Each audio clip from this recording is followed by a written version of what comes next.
Hello, everybody. Hello, everyone. Welcome to our live Developing Mental Resilience, Managing Stress. Today with me is Jules Allen Rowland. Jules Allen Rowland is a functional medicine practitioner in the lifestyle aspect. Functional medicine looks at the interplay between our genes, nutrition, lifestyle, exercise, and stress, and how these relate to health and chronic non-communicable conditions such as heart disease, diabetes, cancer, and aging. And today I'm also with Themba, who is a personal finance expert. Themba is a chartered accountant, who also holds a master's in business administration. Themba is a facilitator and a trainer in risk management, asset and liability management, and investment management. And over the period of 15 years, Themba has done presentations on personal financial management to several white collar and blue collar conference audiences. If you are joining us, just type in where you're joining us from. If you have any questions, you type in your questions, then they will be addressed accordingly. And you can invite and take a friend. So I'll start with Jules. Jules, what is stress? And why is it when someone is stressed, they cannot concentrate or they can't think clearly? Hi, Teffy and Themba. It's so nice to join you. So I hope you can hear me clearly. Yeah, you know, so stress is really the name that we give the physiological response in our body when we're dealing with anything to do with what the body sees as survival. So the body's really all about survival.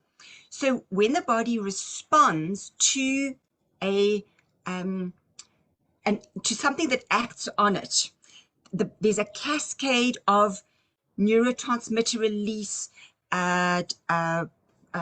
chemical release, hormone release, neurotransmitter release in the brain, and the body feels a response to this release. So for example, let's say you are walking down the street and you pass a drive and a dog runs out, and your body immediately responds to that stressor, and it releases a whole lot of adrenaline, and the adrenaline allows your body to react to that particular stress. So in this case, when it's a very acute response, so it's a very sudden response, the body is amazing. So the body just knows time to survive.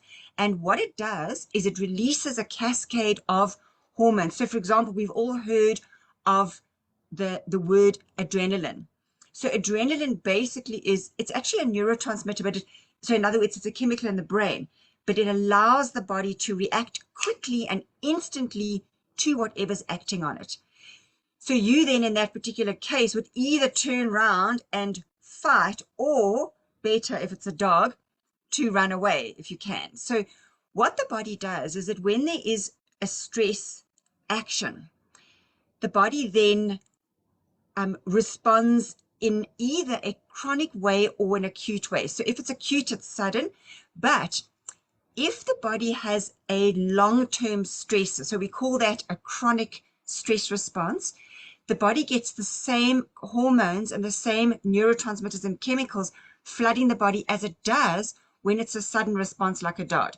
Now, because the body's very smart, the body knows that when you are reacting suddenly to a particular stressor, you don't need to think. All you need is to run away or turn and fight. So the body drains all the blood from what we call the prefrontal cortex, which is this part of the brain here, and it allows the blood to drain into your limbs so that you've got power and you've got blood supply in the limbs so that you can either run away or fight. And this is one of the reasons why when people deal with chronic stress, because the body can't determine the difference between an attack dog, for example, and maybe an unpleasant boss. So let's say you have a work situation where you've got an unpleasant situation at work. The body's constantly pumping out adrenaline, and it pumps out cortisol as well. And I'm going to address cortisol just now, but it pumps out adrenaline. And it is as though the body is almost dealing with an attack dog all the time. And that's why when we're stressed, we don't think very clearly. We suffer from brain fog. We suffer from poor concentrations. And there are other physiological responses, but I'll go through that just now. And that's why when we're stressed, we can't think properly. But it also has a deleterious effect on our health too, but I'll go into that just now. So I hope that's sort of explained to you how the body responds to stress. Thank you very much, Jules, for the valuable information. Themba, what are the sources of financial stress? Before I answer your question, Tafadzo, from the way that Jules described stress, I just say to myself, I don't want to ever be stressed in my life. No, wait till I get to the diseases that are associated with the Themba, and you'll definitely decide stress is not. I'll just try by all means to avoid stress. But to answer your question, Tafadzo, there are so many causes of financial stress. And I'll just talk about 5 common causes of financial stress. The first cause is, one that relates to arrear payments, when people can't pay their debts. And here we're talking specifically about, debt that has got a high interest. I heard of a very sad story this week of a businessman who had borrowed from loan sharks. And because he couldn't pay the money, he ended up committing suicide. And so that's the first thing. I, as a financial expert, I try to advise people by all means not to borrow money from loan sharks, because that's a great source of, that's one of the most common causes of financial stress. So how do you know that you have entered this territory of dangerous, borrowing? I think there are 3 or 4 ways in which you can know. Number 1, if the majority of your income is going towards paying debt. So we always talk about a debt to disposable income ratio. To put it simply, if you earn 100 rands and more than 70 rands is going towards paying debt, I think you are approaching stress, territory. Secondly, if you are receiving a lot of legal letters, then you are entering into, territory that will cause you financial stress. But also there are some people who borrow to consume. I also, as a personal finance expert, don't advise people to borrow money so as to consume. If ever you're going to borrow money in your life, just make sure that it's for 2 reasons. If you don't want to be stressed. Number 1, we always borrow money against appreciating assets. Number 2, we borrow money for productive purposes. You want to borrow to start business.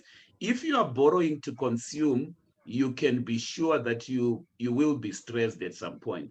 The second source of financial stress is the loss of a job. Many people get stressed when they lose a job or when they are retrenched.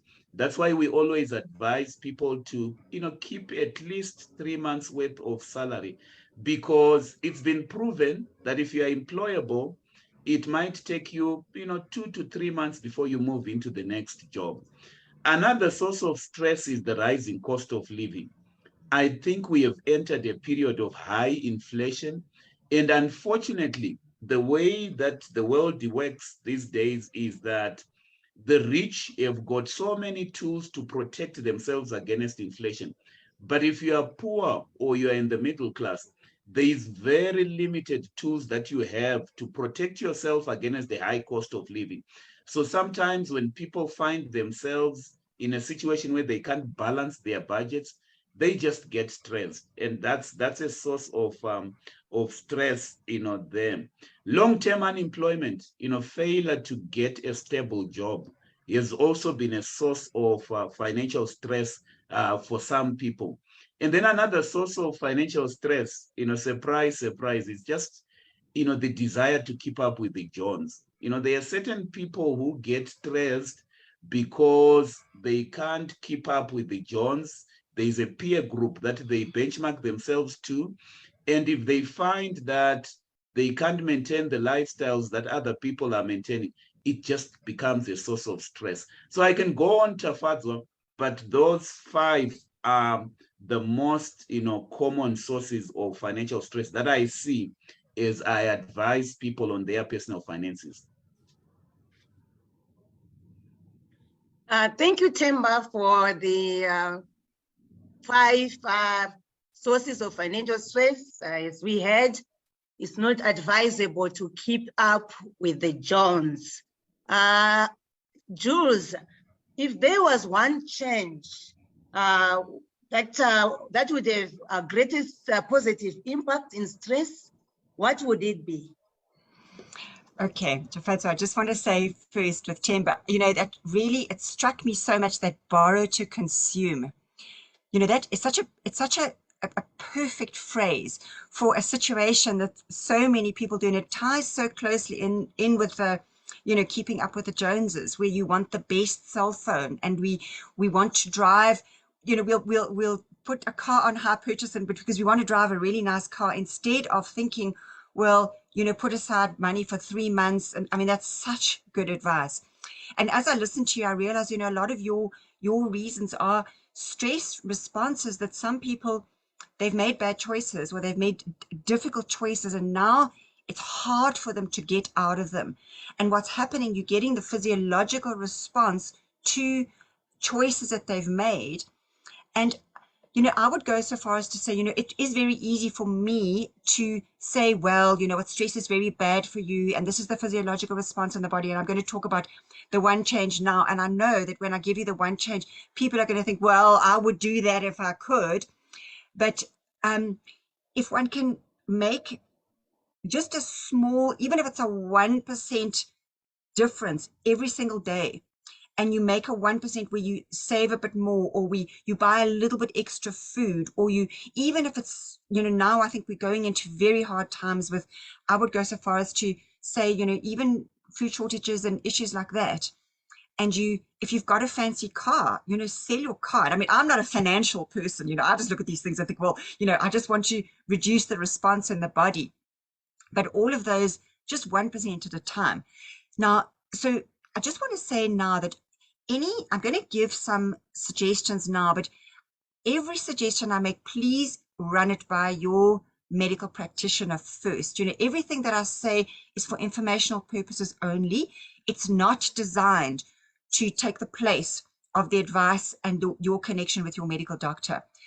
But the one change that I would say that has the biggest impact on stress response is your ability to sleep. Now, I know that when you can't sleep, and you lie there and you think, what, I mean, that woman, she just said I'm asleep. Well, and if I could, then I would. And what very often happens is that people then resort to sleeping pills. And the problem with a sleeping pill is I associate a sleeping pill with really taking a 10-pound hammer and beating yourself about the head and knocking yourself unconscious. Because what happens when we sleep is we actually have the 2 phases in sleep that are really important. There's the sort of the deep phase, and then there's the REM phase. And the REM phase is, we call that the rapid eye movement phase. And the body goes in and out in sleep in these phases. And each phase is approximately 90 minutes long. And one should, and I realize what I'm doing is I'm giving you the shoulds, and then I'm going to give you some suggestions just now. But one should really sleep for 7 to 8 hours every single night. So if you are somebody who can sleep but is choosing not to, my suggestion to you is don't make that choice. Make the choice to sleep 7 to 8 hours every single night. Because what happens in the 2 phases, so in the deep phase sleep and the REM phase, is the physiological response in the body is slightly different. So for example, in one of the phases, that's the phase, the REM phase, is when your body lays down its memories. So it cements the memories in your mind. And this is important for mental clarity. So so you need the REM phase, but you also need the deep sleep phase, because in the deep sleep phase, the body manages your blood sugar, for example. So people who don't sleep well, they get overweight. And it's a strange thing that poor sleep, it increases your risks of Alzheimer's and type 2 diabetes, and you get fatter if you don't sleep well, and it increases your problems with stress, as I've mentioned. So a few things that I'm going to suggest. The one thing is The body likes to sleep in a completely dark environment. So there are two things that you can do.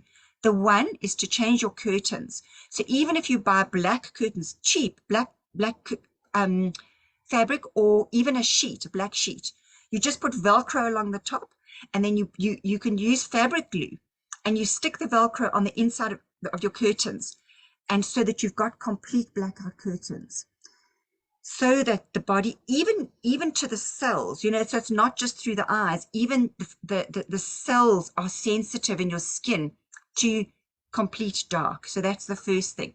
Secondly, what you can do is you can buy an eye mask, you know, Dis-Chem sells eye masks, and you just put an eye mask on so that it is completely dark. The body just loves that. The third thing that you can do is that in actual fact, what allows the body to go to sleep is the slight cooling of the body. So to be too hot is going to block your ability to sleep.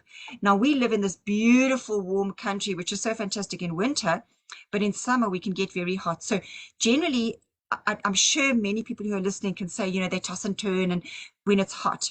So what I would suggest then, you get a plant mister, you know, like a plant spray. You put clean water in it. When you've got your sheet on, you mist the surface of your sheet with a fine misting of water. When the water evaporates, it cools the sheet, and then it cools you underneath the sheet and allows the body to drop off, to go to sleep. One of the reasons why showering, having a warm shower or warm bath before sleep helps you fall asleep is not because you're warming the body. It causes a dilation of the blood vessels on the surface of the skin, and this drains the blood away from the core of the body to the surface of the skin, and it cools the core of the body, and that helps one to just slowly go to sleep.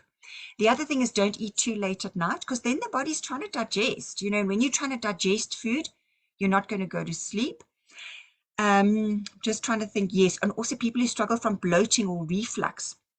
If you lie down too soon, you're not going to sleep, because if you've got reflux or you've got this acid burn in the back of your throat, I mean, that of course is, you know, you're not going to sleep well with that. If you are in a situation where you are going to take sleeping pills, the sleeping pills that are on the market at the moment, really what they do, basically, they affect the chemistry of the brain where they knock you unconscious. Now, I know that sleep, for some people, you're so desperate to sleep that you'll take anything. But there are a couple of things that you can just buy off the shelf that help. One is called 5-HTP.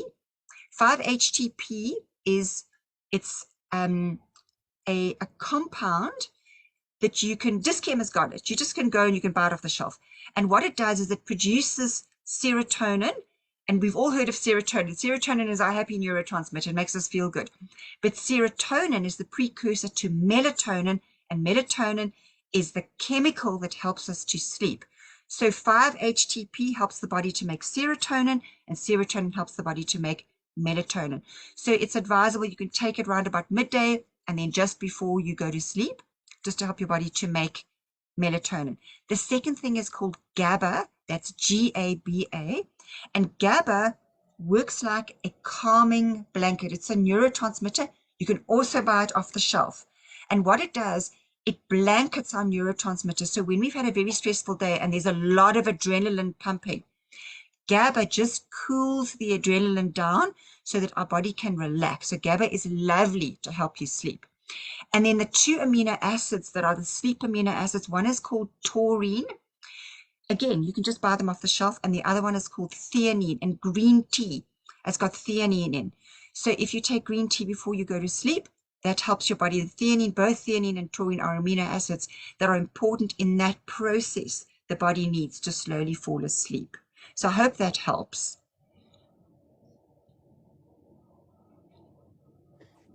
Thank you, Alan, Jules. That's very helpful. I like the green tea. At least that I think I will implement immediately. I'm not sure about the black sheets and the black curtains, but it's worth it if you can't sleep. It works. It really does work. Thank you very much. Themba, how do I deal with financial stress? Before I answer that question, I think I got two ideas from Jules that I will implement immediately. So the first thing, like you, Taffy, green tea. I think I will start drinking green tea. If Jules says is the way to go, probably I should start doing it. But you also spoke about sleep. I used to think that if you want to make money, sleep as little as possible, until I read about a certain billionaire called Jeff Bezos, the guy who founded, Amazon. He actually believes in sleeping 8 hours a day. Because he feels that when he sleeps, even when he was an executive at Amazon, that's what he was doing. That's when I realized that, look, it's not so much how many hours you sleep, but it's how effectively you use your time when you are awake. Taffy has asked me to just share on how we can deal, proactively with financial stress.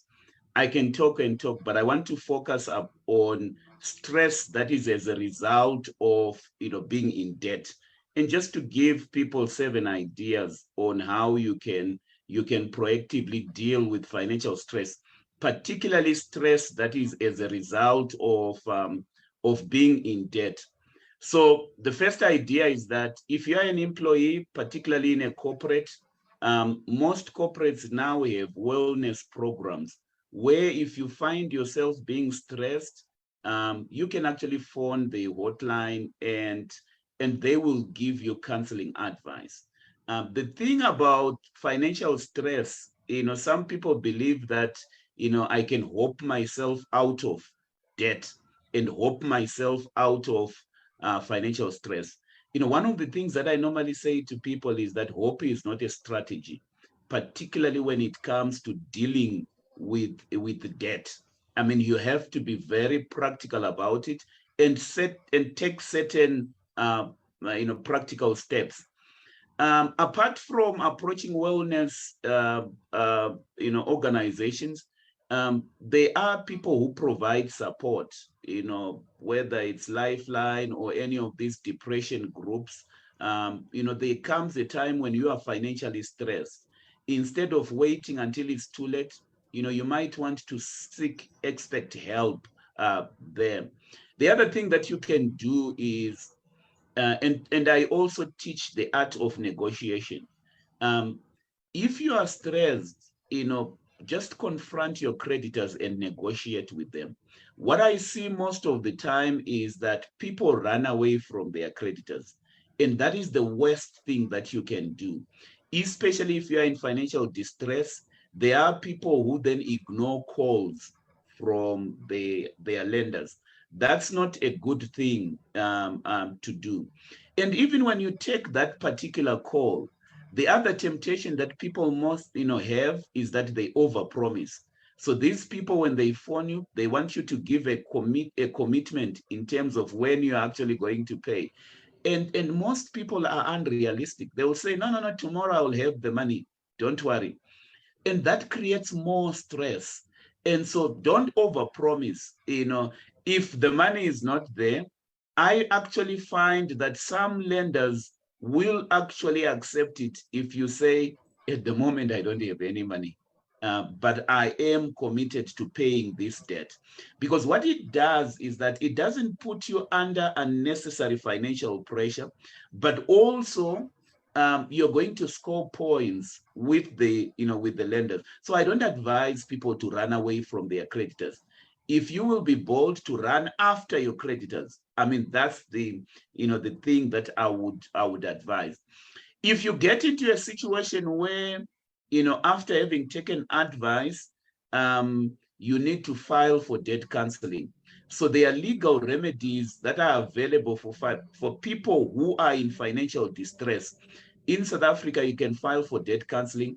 And what debt counseling affords you to do is that it affords you some breathing space where an expert can negotiate with your creditors, and it gives you breathing space in order to recover.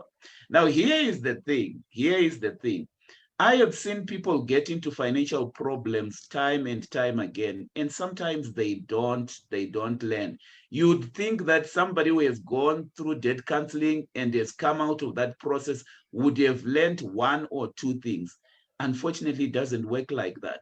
there are people who get into debt over, time and time again, which is why I believe in coaching people in managing money so that they develop the good habits to be able to increase in prosperity instead of paying a lot of interest to the lenders. It's also very important, number 5, when you are in financial distress, to focus on what you can control. There are things that you can't control, and I think psychologically you just need to reconcile to your, to the fact that I can control this. But focus on things that you can control. So let me give you one idea on some of the things that you can control, which many people refuse to do. If you're driving an expensive car, you might want to downgrade. So downgrading your lifestyle is a practical thing that you can control. I once visited a pawn shop, a 24-hour pawn shop. And what I saw as I was talking to the pawn shop owner, I saw a lady with jewelry, all over, driving into the pawn shop, and she was driving a Discovery. She took out a laptop to pawn to the pawn shop. She took all the jewelry that was on her, because these people do also take jewelry, for pawning.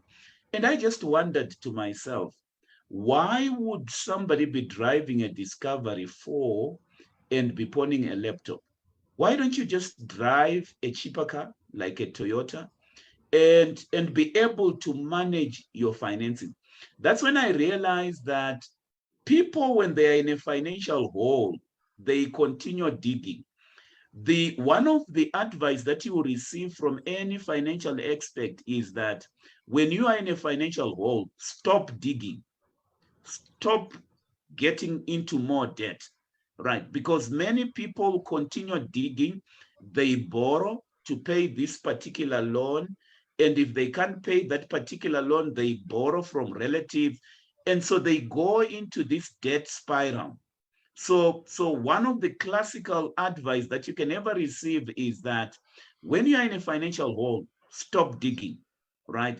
And it's not easy to do. Another idea is that when you are stressed because the budget can't balance, instead of being under pressure, because sometimes these lenders can put you under a lot of pressure, you need to use a budget to prioritize your spending.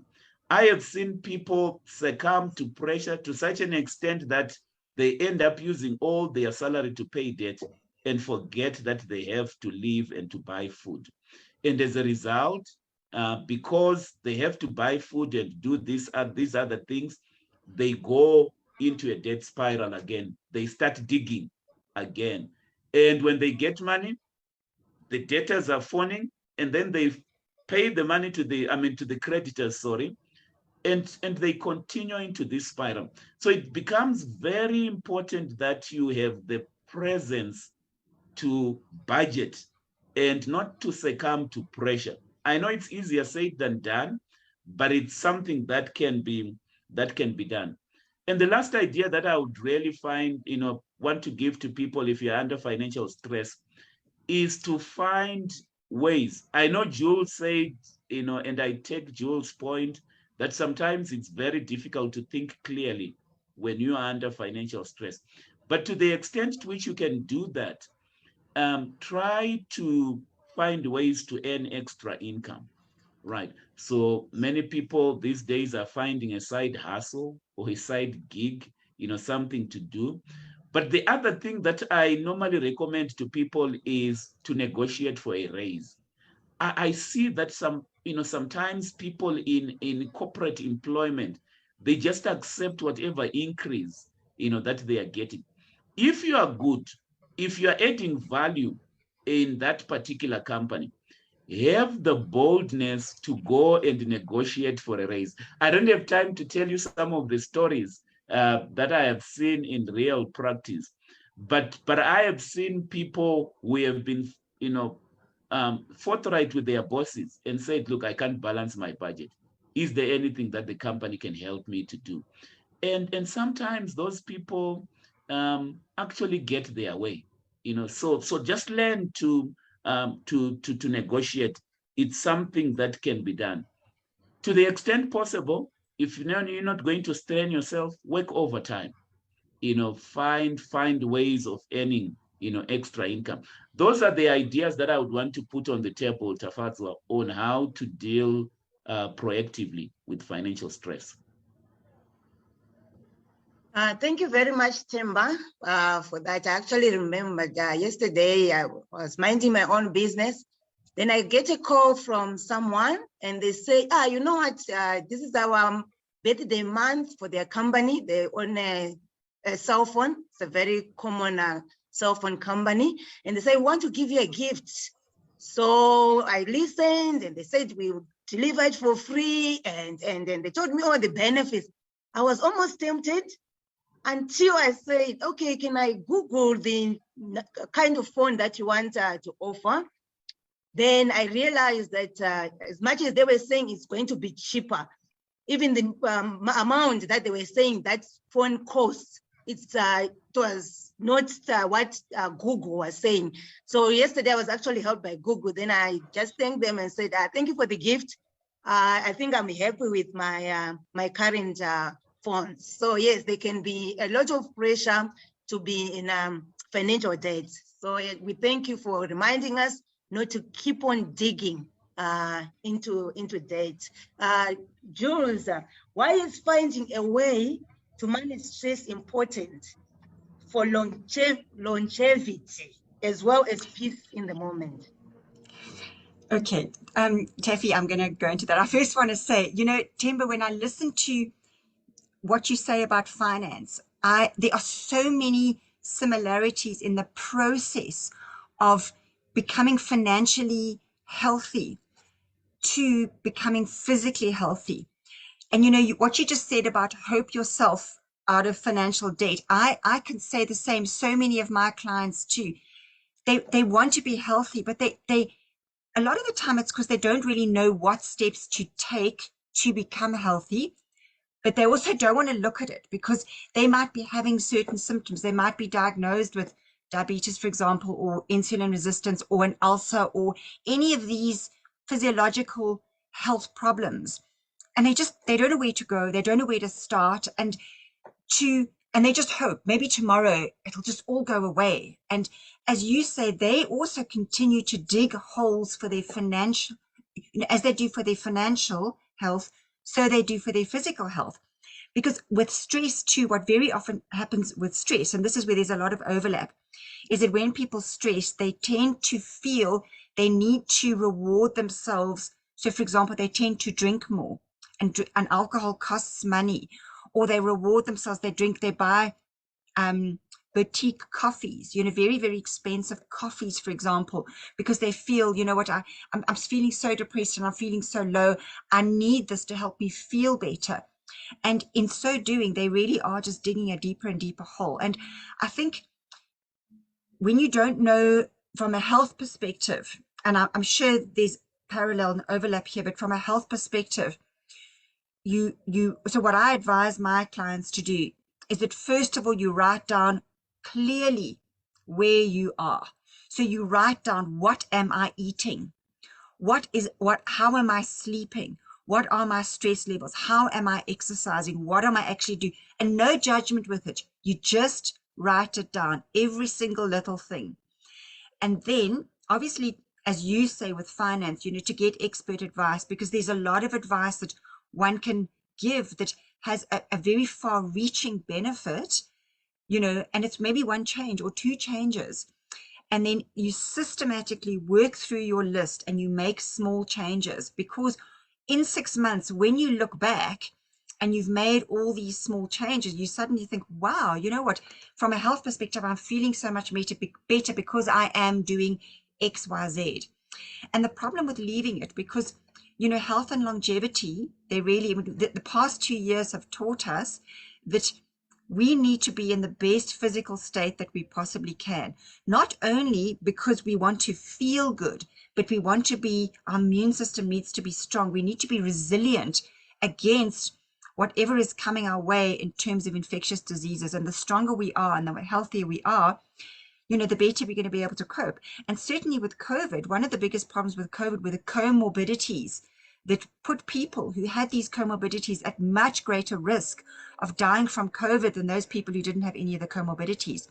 And one of the biggest comorbidity was obesity and insulin resistance and type 2 diabetes. And stress makes those conditions worse, because what happens when you stress, remember I spoke about adrenaline being released when you're stressed. Whenever adrenaline is released, another chemical is released with it, and that chemical is called cortisol. And cortisol is almost like a traffic cop. What it does, it calls from the muscles stored blood sugar, because when you're stressed and the body can't tell, do I need to run away or do I need to turn and fight? It needs sugar to be able to have energy to do that. And we store sugar in our liver and in our muscles. So what the body wants to do is the body wants to mobilize that sugar so you can use it. And the body uses cortisol to do that. And cortisol and stress go together. When you're stressed, your body's pumping out cortisol. And it's really effectively, when you're stressed, when you're chronically stressed, the body's pulling through the action of cortisol, it's pulling sugar from your muscles and from your liver. And it's as though you're having a little snack without the pleasure of putting anything in your mouth. So managing stress is very important, because that influence of sugar in our body affects our risks of type 2 diabetes, heart attack risk, Alzheimer's risk.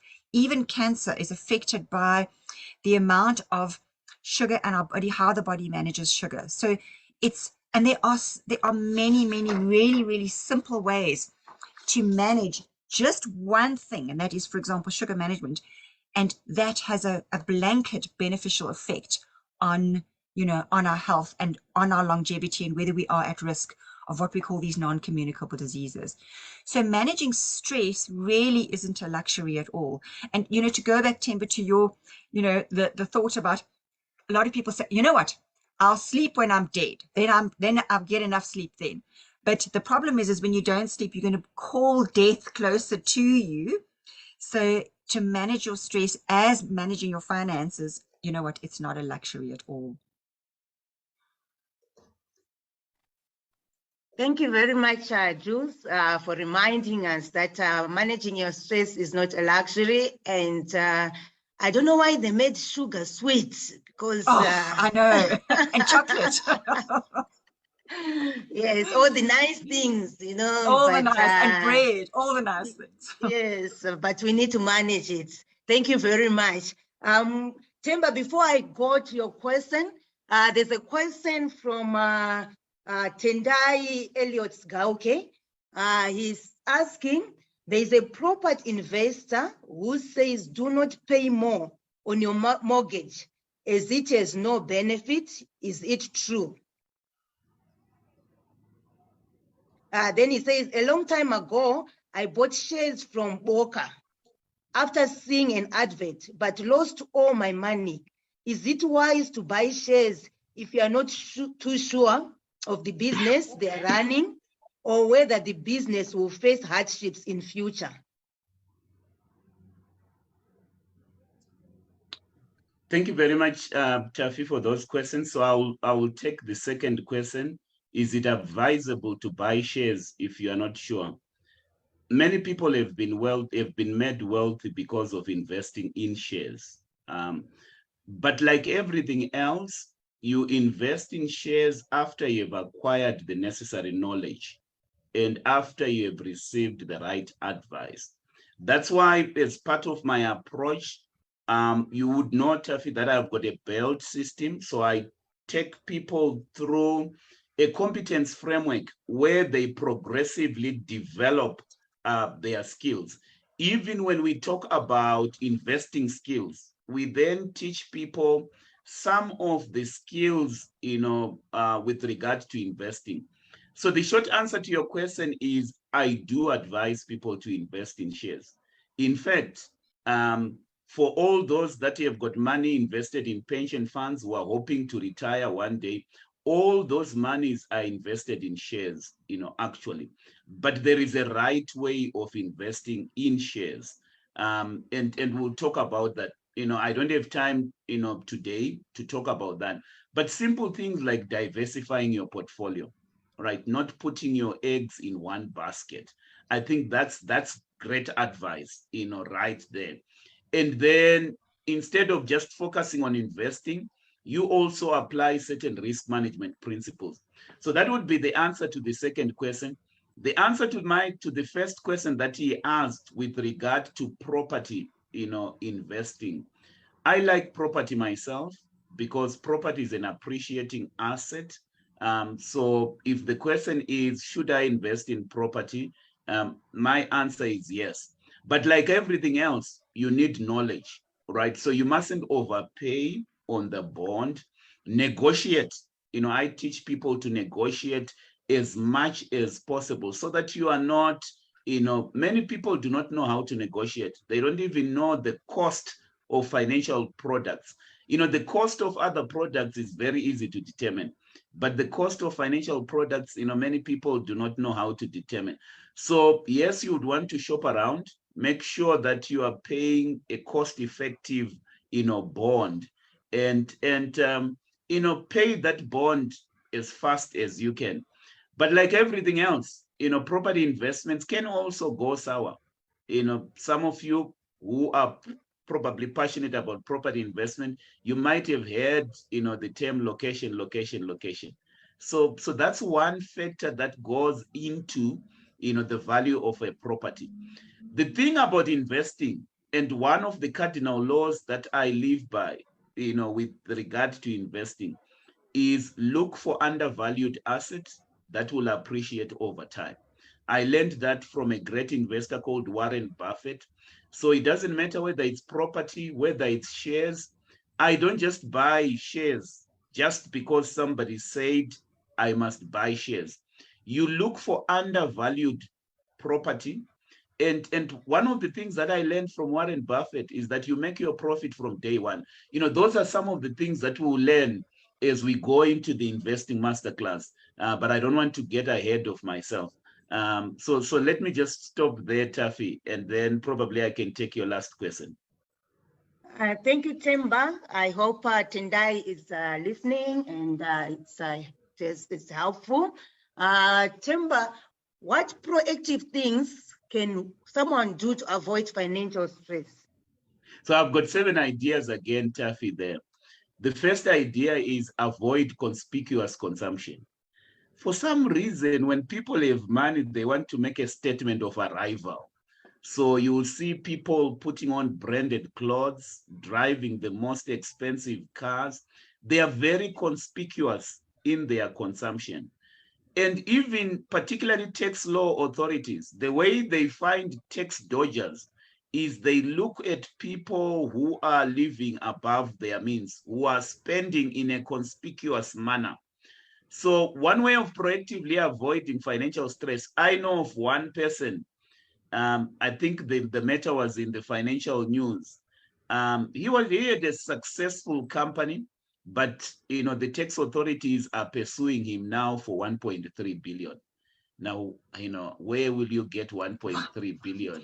But the reason why they start pursuing you is that they've seen your lifestyle. And what I have seen is that, people that tend to keep a low profile avoid a lot of things. Have your money, but avoid the temptation of making a statement of arrival. The second proactive thing that you can do is to avoid what we call pride of ownership. Have you ever seen people, particularly with money, they will say, that's my car, that's my house. When you get into financial trouble, the lenders will come and get your house and your car. People who proactively try to avoid financial stress, they would register their properties and their investments in some other vehicle, right? And there are legal ways of doing that. That's part of avoiding the pride of ownership. I have seen people who have made a lot of money, but because they found themselves in debt, when the lenders come knocking on the door, they will take your car, everything registered in your name. So there are clever ways of doing that. The other thing is avoid long-term commitments. especially commitments. Taffy, you were talking about somebody who was trying to trap you into a cell phone contract. Many people get trapped into these long-term, contracts where they have to pay, a lot of money, and sometimes they can't get out of these, long-term contracts. So think carefully, about it. Another idea is, have an emergency fund, have money stored away for a rainy day. That's a proactive way of dealing with stress. Obviously, there are people who, store money in a savings account somewhere, but then they create a rainy day for themselves and they end up exhausting that emergency account. The other thing that I would want to really advise people to do, and many people don't practice this, banks don't give money to people who are desperate. And what I see is that, if you go to a bank displaying a lot of desperation, you're not going to get money from the bank. So the best time to get a loan from the bank is when you don't need the money, right? So, unfortunately, people don't practice this. When they have got money, they don't put in place facilities to cater for those eventualities when they will go into financial trouble. So I don't advise people to carelessly use their credit card, but I keep a credit card for a rainy day, right? So the facility is there. If I get into problems, I then use the funds that are there. And that's my way of, financing myself out of financial, stress. Keep your costs low. Very, very important to keep your costs, low. I sometimes give this advice to people.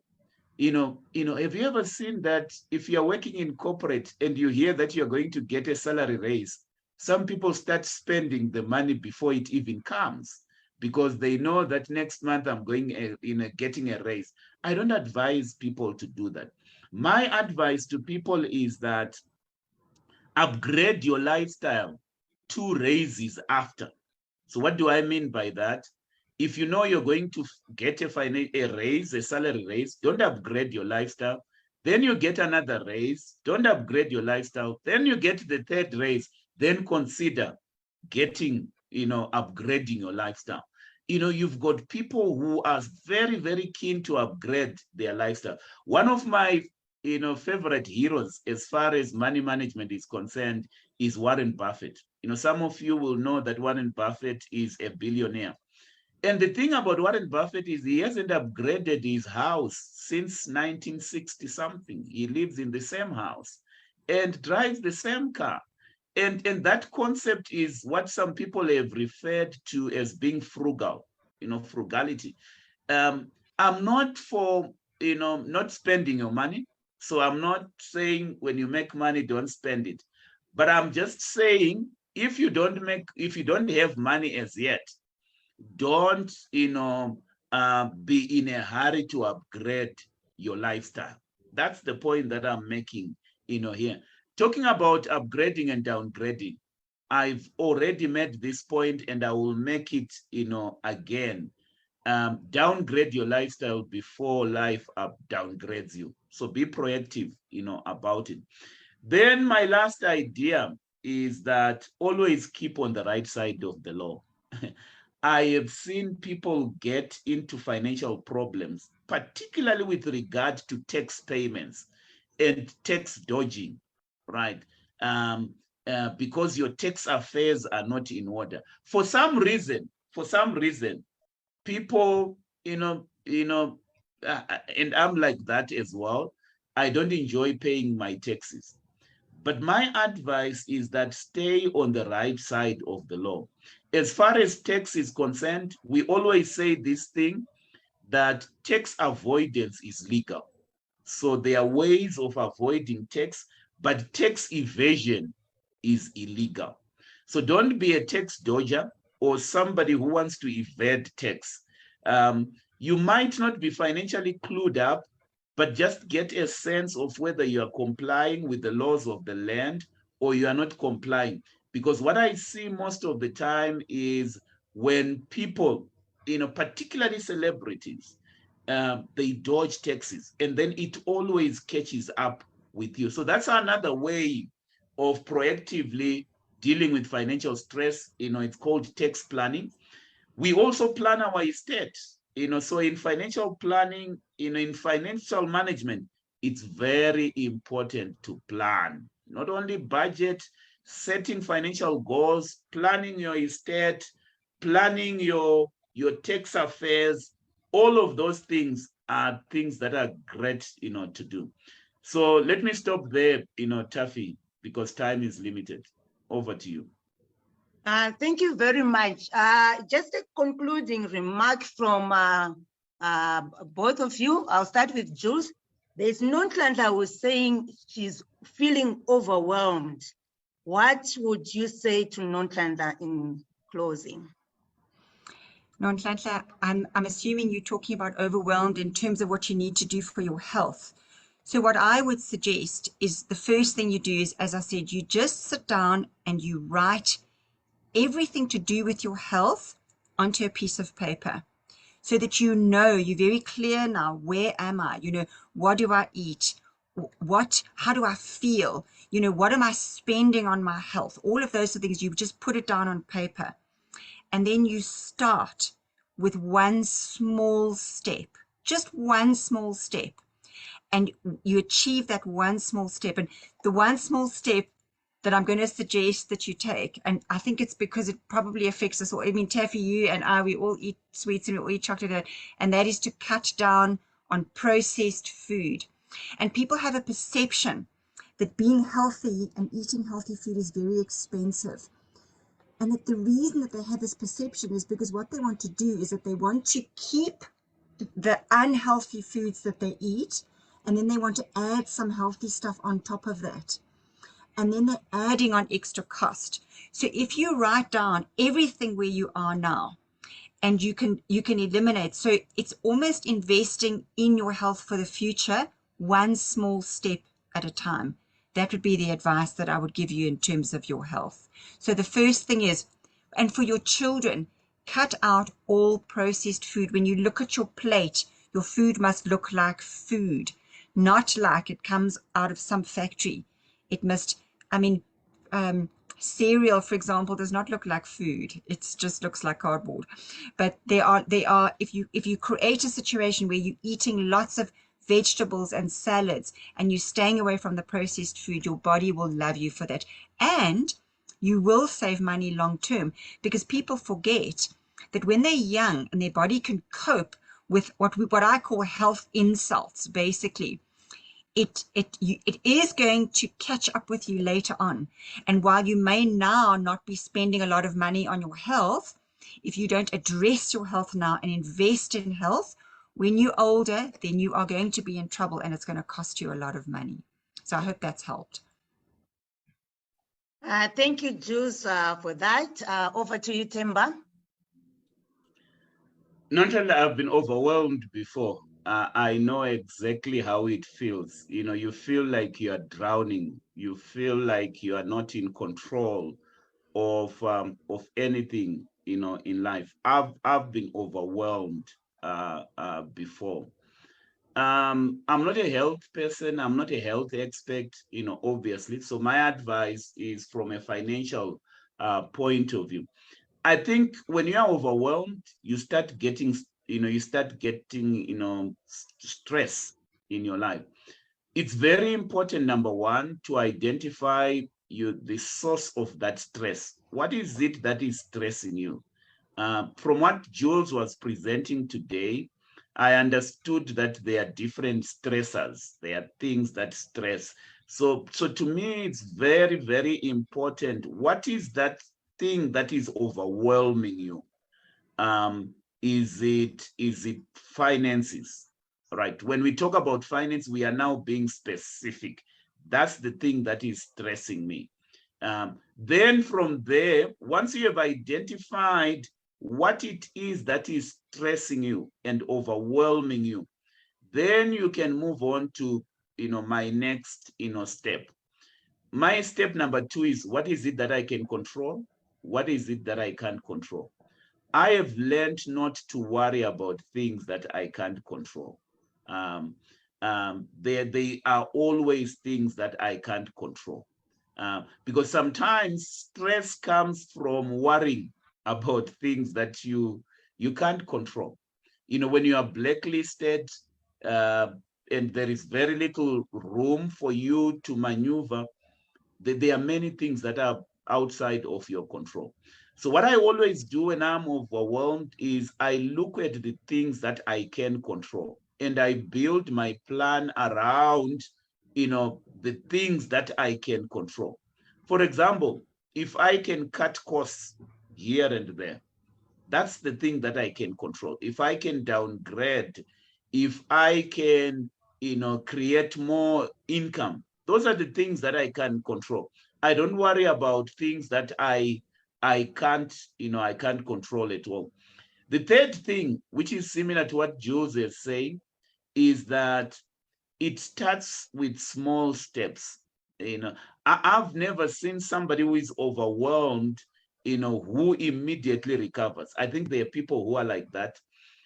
When I was overwhelmed, I was drowning in debt. That's why I'm very passionate about coaching people out of debt, because there was a time when every other day I was receiving lawyers' letters. I don't know if anybody has been in those situations.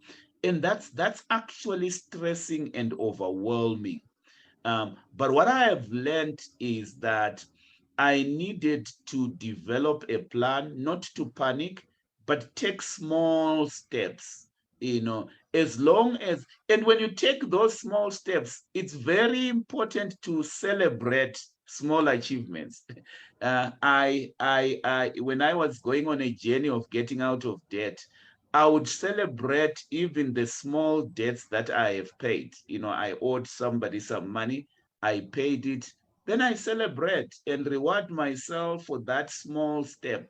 So along the journey, you are going to score, you know, small victories. I know sometimes we have got this big bang theory where, you know, we've got, you know, we suddenly, you know, come out of a situation. It may happen, but in most cases, it's going to take quite some time. And so it's very important that you pace yourself as you work. To me, the most important thing is to have a plan, right? When you have a plan to get out of a situation and not to throw your hands in the air, I think that's very, very important. And then the other thing that I would do is to talk to somebody when I'm overwhelmed. I find that confiding in somebody, particularly experts who can help, is very important, because there are a lot of bright ideas out there. And there is an expression which you might have heard: iron sharpens iron. You are going to talk to somebody who's going to give you a clever idea, who's going to connect you to somebody. So I find that people who tend to isolate themselves when they are overwhelmed, they just drown because they don't have a support system. And I've found that, you know, creating a support system for yourself, especially in instances where you are overwhelmed, just try to create a support system. We always need a support system.